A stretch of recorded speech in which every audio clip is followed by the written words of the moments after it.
warahmatullahi wabarakatuh. Salam sehat. Sobat sehat, jumpa lagi di Podji dengan saya Dian Wisandi. Kesehatan adalah harta yang tak ternilai harganya. Namun sayang, tidak semua orang diberi karunia nikmat sehat sehingga harus meminum obat. Bicara tentang obat, kali ini kita kedatangan tamu istimewa. Beliau seorang guru besar farmasi komunitas sekaligus juga dekan Fakultas Farmasi Universitas Erlangga, Profesor Dr. Umi Atiyah, Magister Sains.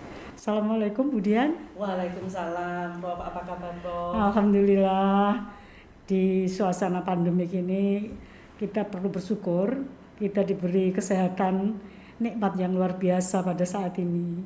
Sementara yang lain diberi nikmat juga sih sakit, ya, tapi dengan merasa itu nikmat juga sakit, tentu harus mencari upaya supaya bagaimana kembali ke sehat. Saya kira ini konsepnya. Gitu. Alhamdulillah, kita termasuk diberi karunia sehat. Alhamdulillah. Ya, iya.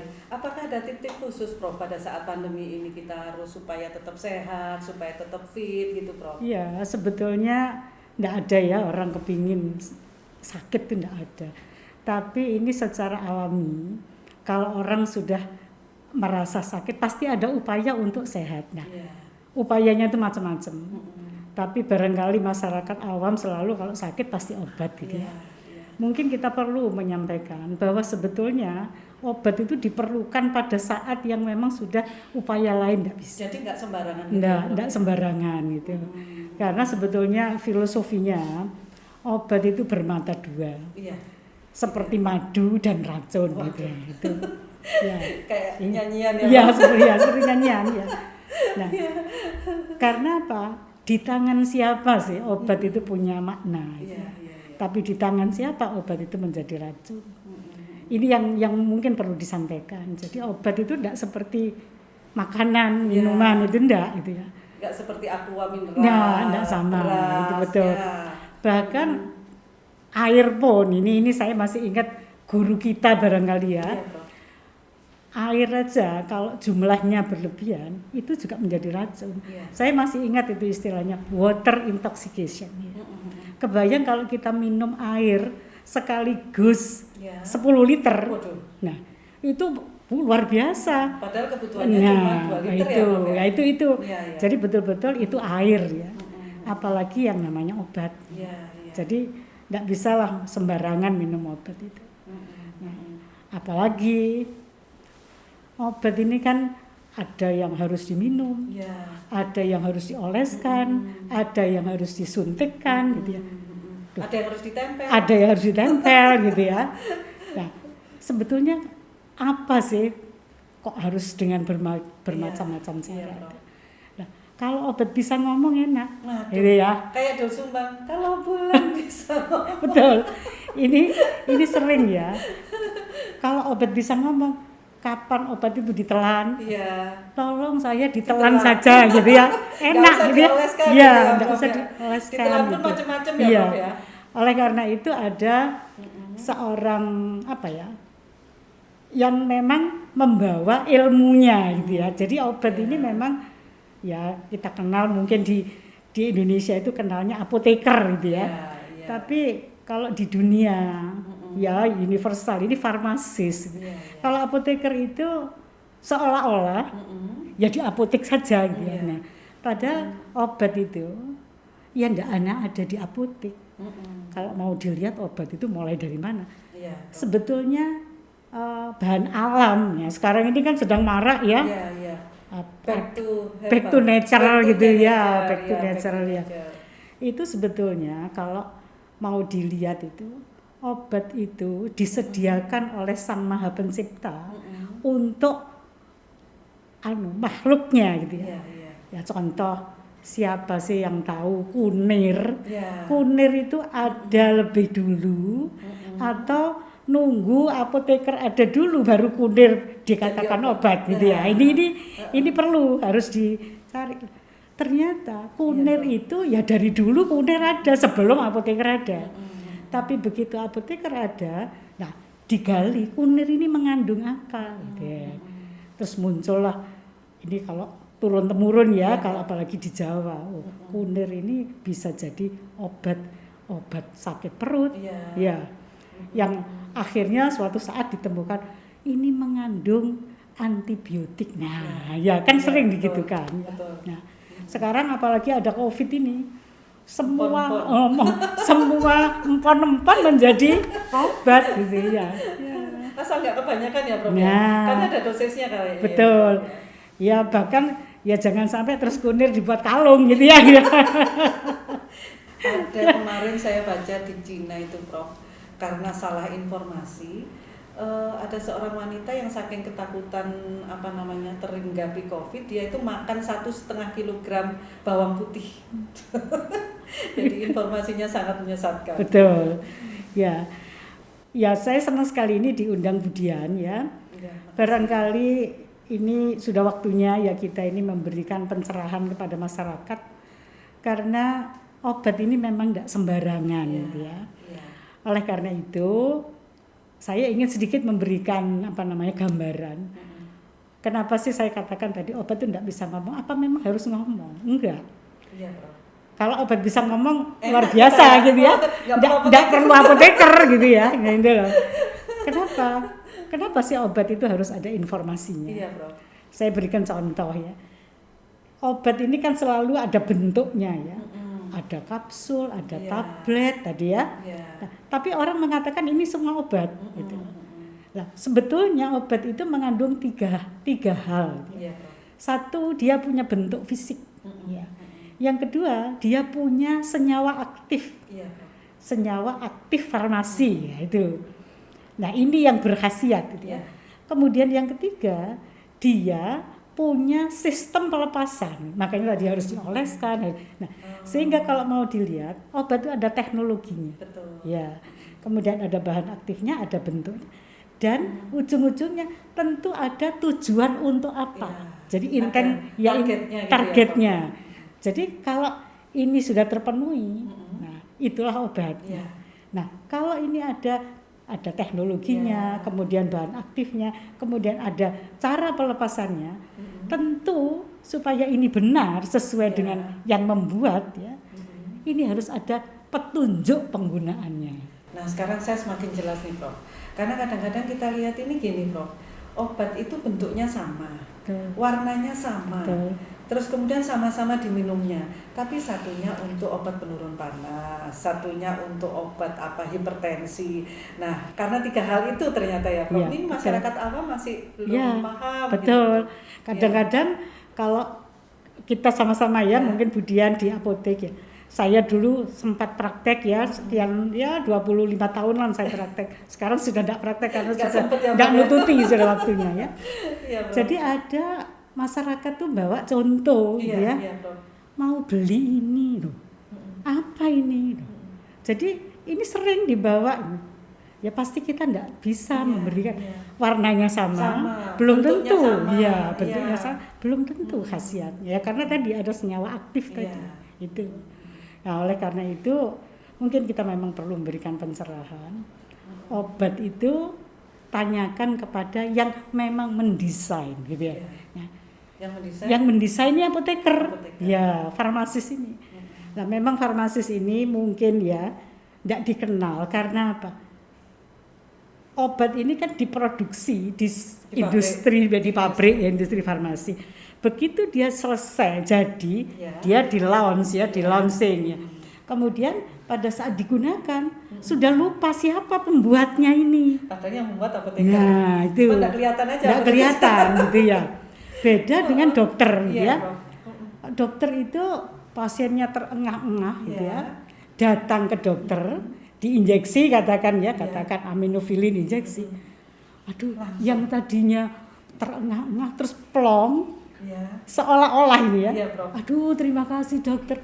Ini lupa sudah tadi yang diinjeksikan ini buatan siapa gitu ya. Aminofilin yang bikin sebenarnya apoteker. Ini. Cuman karena nggak ada orangnya nggak kelihatan. Betul. Jadi itu. Jadi inilah masyarakat. Tadi diinjeksi apa dulu dokter itu luar biasa ya. Padahal ini aminofilin ini tentu mendesain aminofilin sampai bisa memberikan khasiat seperti itu tidak mudah gitu. Nah, ini yang harus disampaikan kepada masyarakat bahwa tidak mudah, minum obat itu tidak sembarangan. Nah, kalau bukan dokter yang nyuntikkan, orang lain pun tidak bisa gitu ya. Jadi memang kita perlu menyampaikan hal karena obat itu di Indonesia itu puluhan ribu gitu ya. 12.000 lebih. Nah, betul. Ini kalau saya baca betul. Di ISO apa itu. Iya, betul. Nah, kadang-kadang itu ada masyarakat yang fanatik, Prof. Jadi di apotek itu sering dia itu kalau nggak minum obat itu apapun sakitnya dia minum obat merek tertentu. Ini itu susah sekali kadang-kadang mengedukasinya itu. Betul. Iya, karena memang iklan ini juga mempengaruhi, ya berperan ya. Apalagi Insa dulu kalau saya ingat saya ya Insa. Obat apa saja ya, sakit apa aja Insa.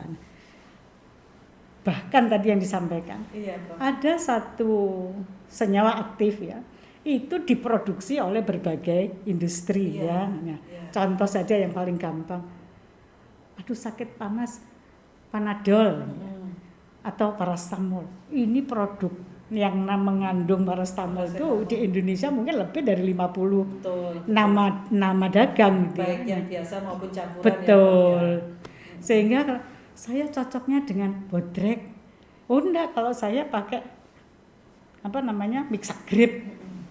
Oh, kadang-kadang enggak cocok Bodrek, sudah minum aja Mixagrip padahal ini tadi belum habis gitu, ditambahi lagi. Nah, artinya masyarakat memang harus teredukasi untuk minum obat itu. Oleh karena itu kalau tadi obat bisa ngomong, enggak perlu baca petunjuk gitu ya, enggak perlu baca petunjuk gitu ya. Padahal bahaya ini. Iya. Aduh. Itu loh Prof, kadang-kadang ini dulu itu saya diajarin waktu kecil kalau makan obat itu pakai pisang. Terus nggak boleh pakai susu. Nah, itu gimana ya Prof ya? Iya, minum obat itu kan memang obat itu rasanya dulu obat itu terkenal nggak enak rasanya pahit gitu ya. Sehingga orang mau minum obat itu nggak enak kalau ini nggak bisa masuk. Saya pasti pakai makanan dulu. Biasanya pisang gitu ya, pisang. Gitu ya. Ada obat yang boleh diminum bersama makan. Tapi ada obat yang justru dengan makanan dia tidak akan berkhasiat. Ya karena apa? Dia berinteraksi dengan makanannya itu. Ya. Padahal sekarang orang sering minum obat. Kalau minum obat itu enak sama kopi. Padahal kopi ini juga punya kafein, punya senyawa aktif gitu ya. Nah, sehingga memang minum obat itu sebaiknya ya sudah dengan air putih. Ya dengan air lah. Air yang bukan teh manis, bukan ya sudah air putih gitu. Bukan juga air dingin kan? Bukan air dingin gitu. Bahkan membuat obat itu pun misalnya saja kita beli obat yang ya istilahnya dry syrup yang harus dilarutkan sendiri. Itu tidak sekedar air minum yang dibuat untuk melarutkan. Ada air yang memang untuk obat. Karena bukan aqua karena air mineral. Ini kan punya mineral. Kalau dia berinteraksi dengan senyawa aktifnya, ini bisa berkurang khasiatnya. Sehingga ngoplos ya istilahnya melarutkan itu ya tidak bisa ngoplos semaunya dengan aqua itu air mineral. Nah ini hal-hal sepele tapi kayaknya banyak yang belum tahu. Betul, iya. Karena mereka biasanya kalau itu langsung aqua, iya. Atau bahkan mohon maaf air isi ulang. Betul, ya itu. Makanya kalau dicampur ya minta ini mau dilarutkan sendiri apa saya kira lebih baik kalau di rumah tidak punya air demineral ya yang tidak mengandung mineral ya minta dilarutkan di apotek aja itu. Ya karena ini bisa mengurangi karena memang karena air untuk membuat obat itu punya syarat tertentu gitu. Nah sekarang ini hambatannya salah satunya Prof, mohon maaf juga, kenapa sih banyak sekali obat di Indonesia? Itu yang kadang-kadang teman-teman di apotek itu juga kesulitan. Di satu sisi masyarakat sulit diedukasi, tapi di sisi lain apotek ini tidak mungkin menyediakan semuanya, Prof. Betul. Ya, ini memang ini dua sisi ya. Iya, Prof. Masyarakat awam itu pokoknya harus merek ini, nah gitu ya. Iya. Kalau enggak ini enggak Kalau mau. enggak ini enggak mau. Kalau enggak bilangnya titipan. Nah, betul. Karena apa? Jadi dianggap merek ini ya. Tadi enggak ngerti bahwa di dalam nama ini mengandung tadi. Ya ada. Sebetulnya kalau tanya apoteker, enggak ada merek ini ya. Ada merek lain yang kandungan aktifnya. Nah ini. Senyawa aktifnya ini. Ini yang barangkali perlu disampaikan gitu. Karena memang yang berkhasiat itu ya senyawa aktifnya ini gitu. Cuman masyarakat saya sugesti sudah kalau enggak minum itu, nah memang ada unsur itu. Berarti gini Prof, zat aktif tadi kan apa generik ya Prof? Iya. Yang itu ada zat aktifnya jelas tertulis di situ. Tapi juga namanya zat aktifnya kan iya, gitu ya. Namanya zat aktifnya jadi bukan merek kan. Betul. Itu tapi mereka juga apa ya, rasa-rasanya kalau sudah dikasih tahu walaupun diedukasi itu mereka tetap nggak mau ini nah yang jadi masalah terbesar gitu. Betul. Loh. Makanya memang ya namanya merubah mindset. Nah ini merubah cara pandang itu memang nggak mudah. Tapi kalau sering kita sampaikan itu, bahkan saya sering lihat ya di sini menyediakan obat generik rasanya itu enggak tahu periodiknya ya dulu pemerintah sering spanduk ini bulan generik gitu ya. Itu sebetulnya dalam rangka memberikan edukasi ya. Bahkan memang obat itu punya 3 nama. Nah ini yang barangkali masyarakat perlu. 3 lagi, tadi 3 ya. Ada nama dagang, ini yang dikenal masyarakat. Kenapa ini dikenal? Karena memang ini diniatkan punya nama yang populer, mudah dihafal, mudah diingat gitu ya. Kemudian ada nama generik, nama bahan aktifnya. Ya. Kemudian ada nama kimia lah. Nama kimia ini yang banyak tahu tentu ya sarjana kimia, kemudian apoteker, dokter, ya ini tahu. Kenapa sih ada 3 nama itu? Ya karena dengan nama kimia ini perlunya bagi akademisinya, bagi ilmuwannya, supaya kalau nama kimia seperti ini, ini rumusnya seperti ini, kira-kira bentuknya padat, cair atau gas. Nah ini sehingga mempermudah, gitu. Jadi masyarakat awam memang tidak peduli ini, tidak apa-apa. Tapi yang harus diedukasikan ini adalah nama bahan aktifnya ini, yang dikatakan nama generik. Tapi karena memang di masyarakat itu dulu kan ada obat generik itu murah. Nah ini loh ini. Mereka nggak mau kok murah. Biasanya saya segini, kok sekarang segini dikiranya langsung dapat kasihan gitu loh Bro. Nah, obat murah itu tapi kan enggak murahan gitu loh. Jadi obat itu bukan karena mahal murahnya berkhasiat, tetapi tadi kalau obat flu semahal-mahalnya obat flu masih lebih murah dari antibiotik. Yang gitu, ya kan? Jadi ini yang harus diedukasi. Jadi bukan seperti makin mahal makin berkhasiat, enggak. Ini kadang-kadang ada perasaan bangga kalau betul. Saya beli obat betul. Iya, itu. Jadi seolah-olah seperti barang gitu ya. Semakin bergengsi. Iya, gitu. Jadi itu yang perlu kita rubah gitu. Kalau di negara maju, sebetulnya masyarakat kalau sudah paham, enggak apa-apa, dia lebih senang pakai generiknya gitu. Bahkan kalau sebenarnya lebih enak sistem asuransi ini jalan, kan sudah mulai banyak yang beralih kepada generik gitu. Dan ini barangkali yang perlu diedukasi. Gitu. Jadi memang yang namanya edukasi itu tidak bisa instan, tidak bisa. Ya. Cuman sayangnya mungkin tidak semua yang branded itu ada generiknya. Betul, ya. Jadi memang ada yang nama dagang tidak punya generik ya. Tapi memang ada yang ini yang harus disampaikan. Dan secara legal ini ada ketentuannya. Apoteker boleh menggantikan nama dagang dengan nama generik asal gitu ya. Kandungan berkhasiatnya sama persis, jumlahnya juga sama gitu ya. Dan misalnya ini resep dokter, ini bisa ya komunikasi karena dokter dan farmasis itu kan sama-sama tenaga kesehatan gitu. Ini saya kira dokter juga akan memahami ini karena resep itu ketentuannya bisa ditulis dengan nama generik, bisa ditulis dengan nama dagang. Cuman masyarakat itu kadang-kadang sudah membaca tulisan. Betul, di bawahnya itu iya. Resep tidak boleh diganti tanpa sepengetahuan. Betul. Ini yang menjebak sekali, Prof. Jadi apa ya? Tidak mengedukasi. Betul. Gitu. Nah, istilah mengganti. Nah ini karena istilah mengganti ini awam ya. Awam mengatakan pokoknya diganti nama pasti beda. Nah, ini yang harus disampaikan. Di situ dikatakan no choice with active ingredient. Ya. Jadi active ingredientnya yang no choice, enggak boleh diganti.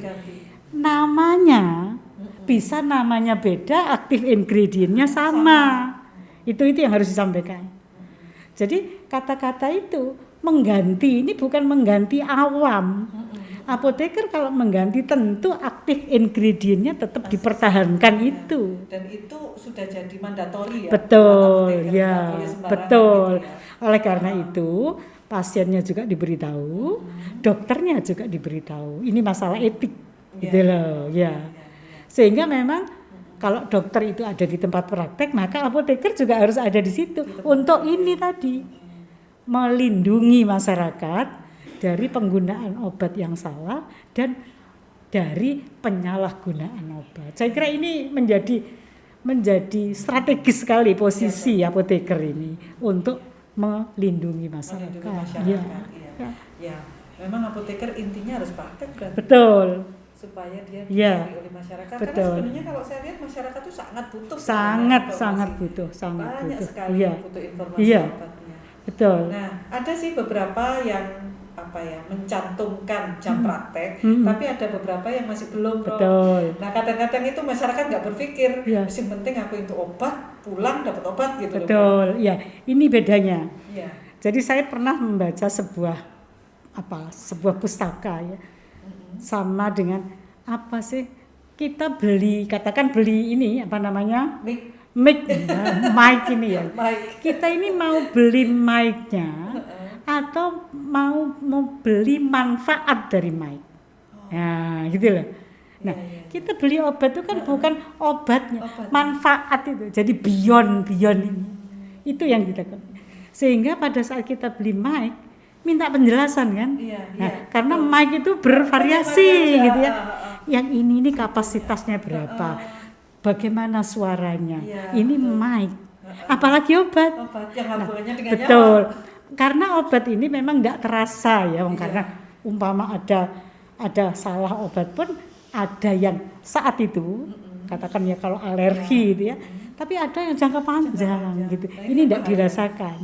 Padahal menurut teori kebutuhan ya, apa yang memang mempengaruhi kualitas hidup kita, tentu si pembeli ini harus berpikir betul. Contoh ya, karena kalau mempengaruhi kualitas itu kan ya kalau kita beli mobil, kalau Mercy dengan ya L300 gitu ya, Mercy ini kan ada auto brake sistemnya kan itu ya, ini pengamannya ya, itu Mercy gitu.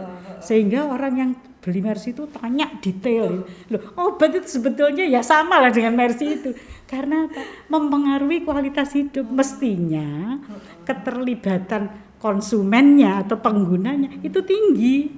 Nah, cuman ini tidak terjadi.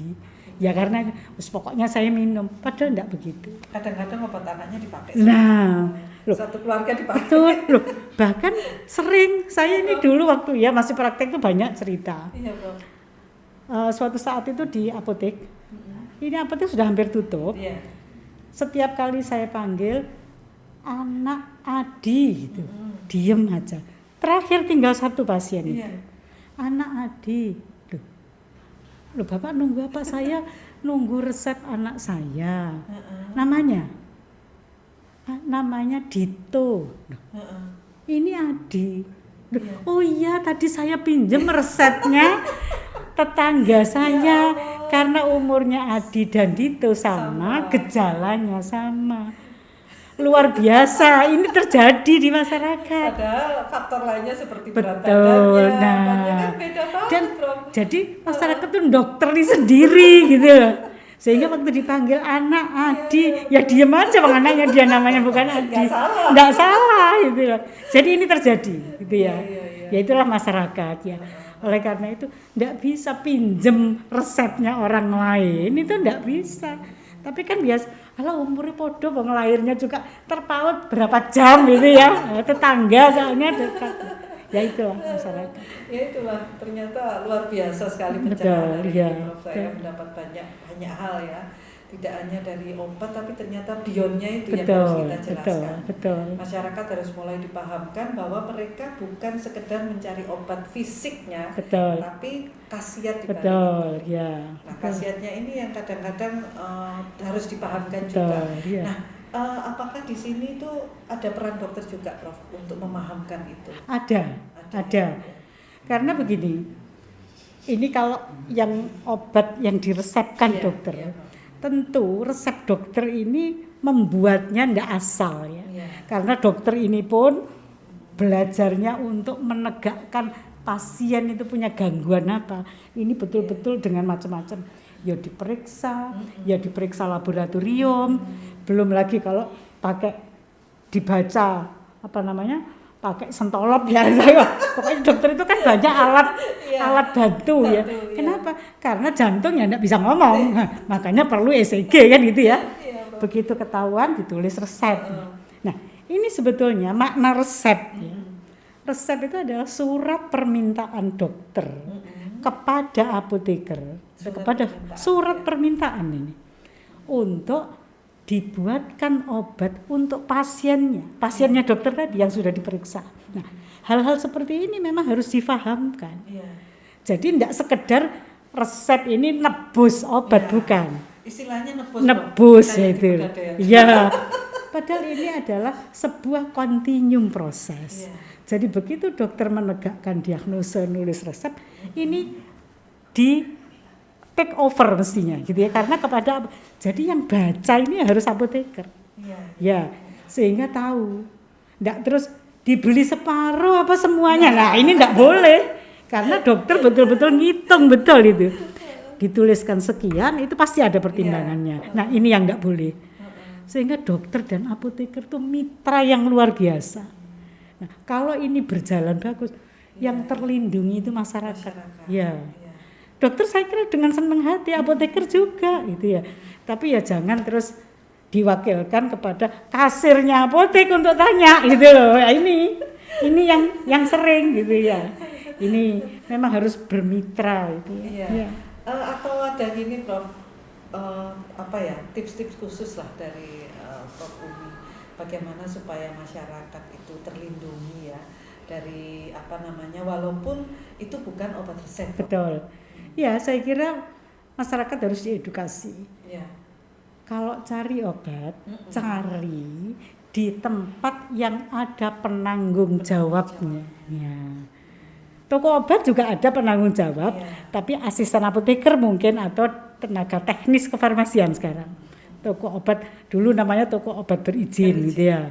Nah, mungkin di supermarket, supermarket besar kan itu ada counter obat.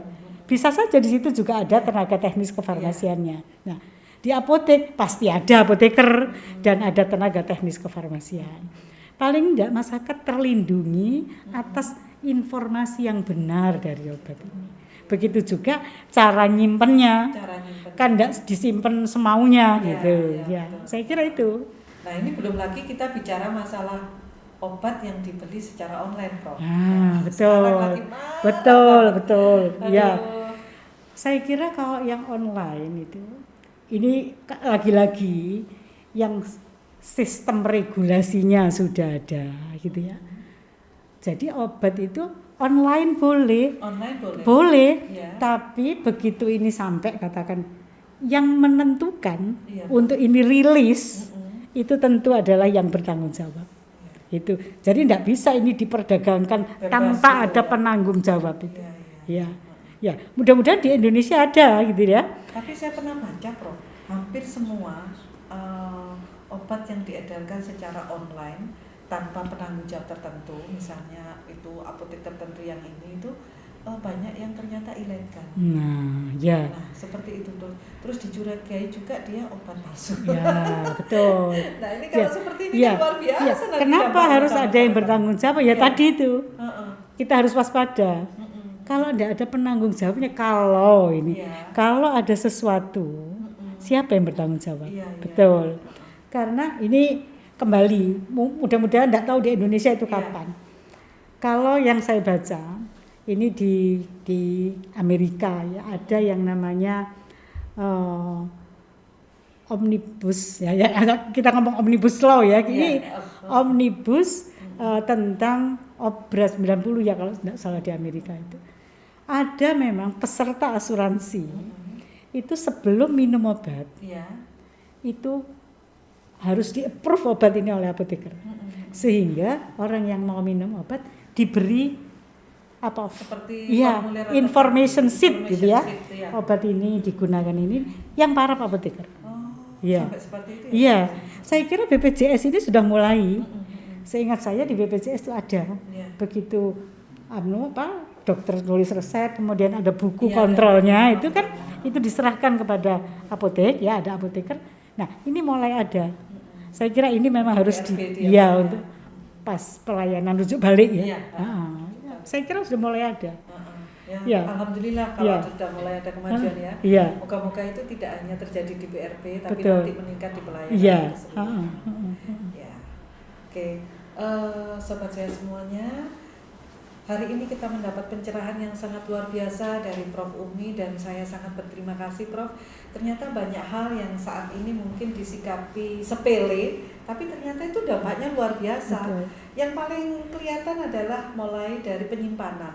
Kita seolah-olah menyimpan di kulkas itu berasumsi itu awet. Terus kemudian seolah-olah dengan gejala yang sama, umur sama, tapi ternyata itu dampaknya juga luar biasa. Nah, saya nggak bisa membayangkan jika ada obat yang digunakan untuk mengencerkan darah, tapi ternyata salah digunakan, salah menggunakan obatnya dengan obat yang justru untuk menghentikan perdarahan. Wah, yang harusnya encer jadi gombal. Luar biasa. Jadi hati-hati banget ya Prof ya. Betul. Dan masyarakat sepertinya belum membutuhkan sekali informasi dari apoteker. Nah, inilah saatnya apoteker tampil dan inilah saatnya obat itu benar-benar diberdayakan supaya tepat mengenai sasaran. Jadi tadi saya sangat ingat sekali dengan tagline dari Prof. Umi, kalau obat bisa ngomong, tapi ternyata nggak bisa ngomong. Luar biasa Prof. Umi, terima kasih atas kehadirannya. Moga-moga ini bermanfaat buat sobat sehat semuanya. Dan saya tunggu ya Prof ya di episode Ponci berikutnya. Insya Allah. Ya, Assalamualaikum warahmatullahi wabarakatuh. Salam sehat. Sobat sehat, jangan lupa like bagi yang suka channel ini. Jangan lupa komen untuk yang ada komentar tentang kesehatan.